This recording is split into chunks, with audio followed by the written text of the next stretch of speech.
Honorable Pastor Wildy E. Almeda at sa ating beloved Assistant Pastor Lina C. Almeda.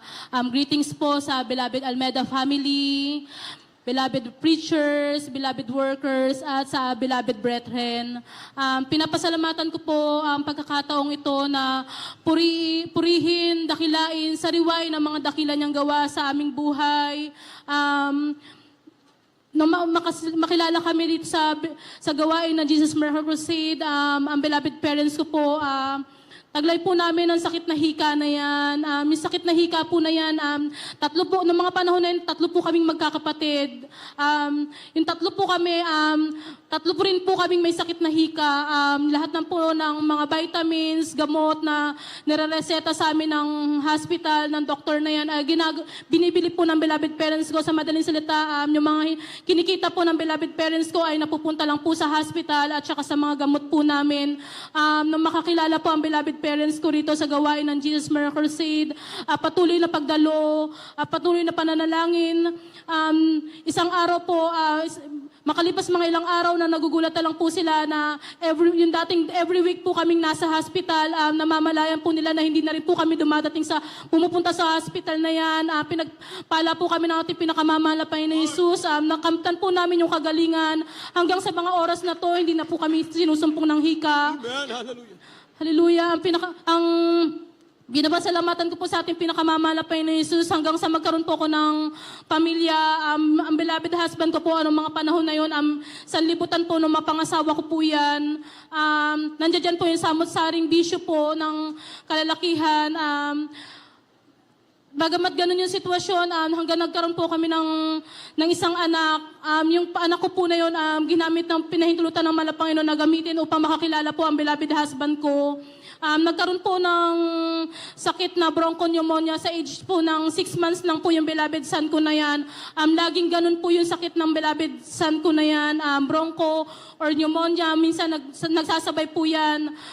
Yung mga pagkakataon po na yun, dumating po sa edad ng 3 taon, 3 years po namin sinupper yung sakit ng beloved son ko na yan. At nung time na yon, nakikita ko yung sitwasyon ng anak ko na patindi po, nahihirapan po yung beloved son ko sa paghinga. Nilalagnat na rin po yan. Sa madaling salita, dahil po yung beloved husband ko po, hindi pa po siya safe sa gawain. Sabi po ng beloved husband ko, dalhin namin sa hospital yung beloved son ko. Nung pagkakataon po na yon, pagdating po namin sa hospital, dineclare po agad ng doktor sa amin na 50-50 po yung beloved son ko. Sabi ng doktor, kailangan masweruhan yung beloved son mo dahil bukod sa mayroon po siyang bronchopneumonia, ay dehydrate na po yung beloved son ko. Tuwing tutusukan po nila yung kamay, paa, pumuputok na po yung ugat po ng beloved son ko. Sa madaling salita, hindi po siya masweruhan. Andiyan po na nananalangin po kami ng beloved husband ko sa patuloy na pananalangin. Naalala po ng beloved husband ko yung lagi yung sinasabi na wala tayong ibang aasahan kundi sa ating pinakamamahal na Panginoon Jesus. Manalangin, manampalataya tayo. Nung pagkakataon po na yun, lumuhod po siya, nanalangin po siya sa isang sulok. Ang sabi niya, mahal na Panginoon, kung ito po yung tawag mo sa akin, maghimala ka sa beloved son ko, pagalingin mo, gumawa ka ng paraan para makarecover yung beloved son ko dito sa hospital na to. Nung time na yun, pagtapos niyo po manalangin, pinatawag po kami ng doktor. Sabi niya, sige, magpapatawag pa kami ng isang doktor. Ito na yung pinakamagaling dito na doktor sa hospital na to. Pag tinusukan pa yung beloved son mo at hindi nasweruhan yung beloved son mo, sa ulo na namin yan tutubuhan. Mga pagkakataon na yun bilang magulang, andiyan po yung takot, yung kaba na yung anak mo na 3 years old tutubuhan sa ulo. Nung pagkakataon na yun, sabi ko sa Panginoon, wala akong ibang aasahan kundi sa'yo lang. Ikaw na po ang bahala sa akin, beloved son. Nung pagdating po ng doktor na yan, isang tusok lang po, nasweruhan po yung beloved son ko na yan. At within 24 hours po, nakarecover po yung beloved son ko. Inirelease din po agad kami ng hospital na yan. Gano'ng katakila ang pinakamamahal na Panginoon Jesus. Dahil po, sino mag-iisip na within 24 hours lang makakalabas kami sa hospital. Pinapasalamatan ko po sa ating pinakamamahal na Panginoon Jesus. Na magkaroon po ako ng panibagong pagbubuntis sa pangalawang son ko po. Nagkaroon po ako nung pagdating po ng 7 months, sabi po sa akin ng doktor, ay ng center, kailangan mo na sa magpa-check up sa kung saan ka manganganak. Sa madaling salita, sa lying-in po ako nagdumiretso dahil po hindi po ako sanay sa hospital. Dahil dito na rin po ako lumaki sa banal na gawain. Pagdating po sa lying-in, hindi po ako tinanggap. Sabi niya sa akin, meron kang varicose vein sa dadaanan ng beloved ng son mo. Sabi niya ganyan, hindi ka pwede manganak dito sa lying-in. Kailangan sa pinakamalaking hospital ka manganganak.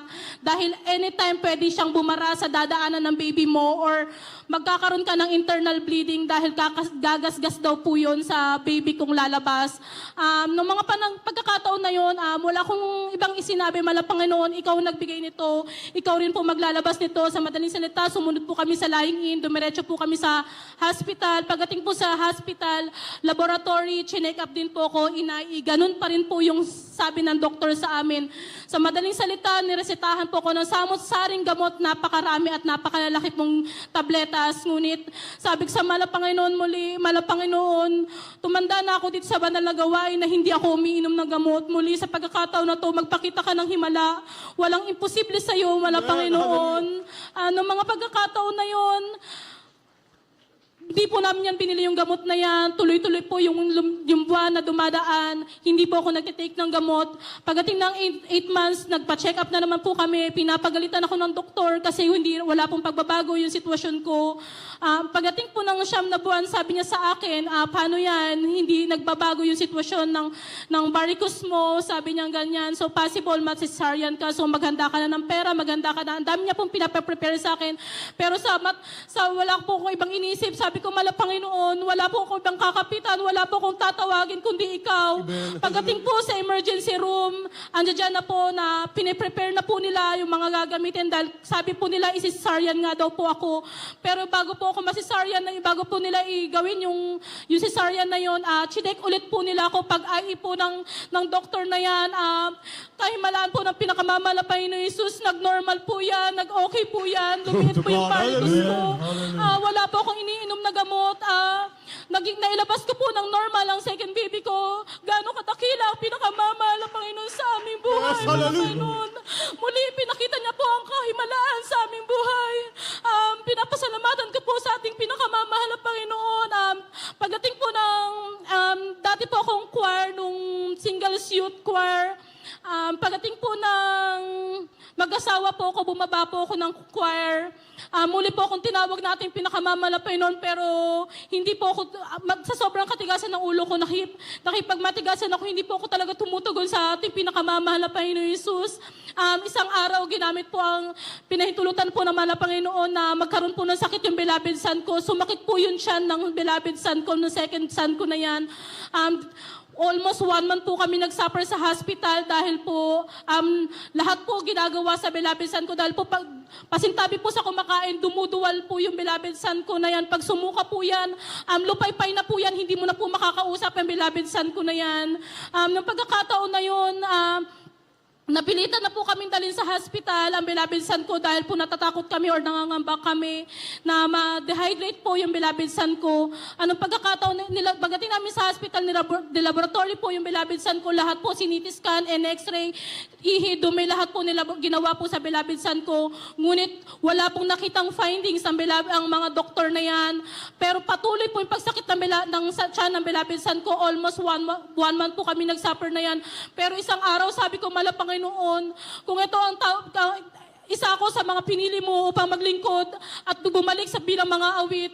Panginoon, ipakita mo muli ang kaparaanan mo sa aming buhay. Panginoon, ipakita mo ang himala. Panginoon, pag-uwi po namin sa hospital, nagpuri po ako sa bahay, nagpatugtog po ako ng praising song ng pagkakataon na yun.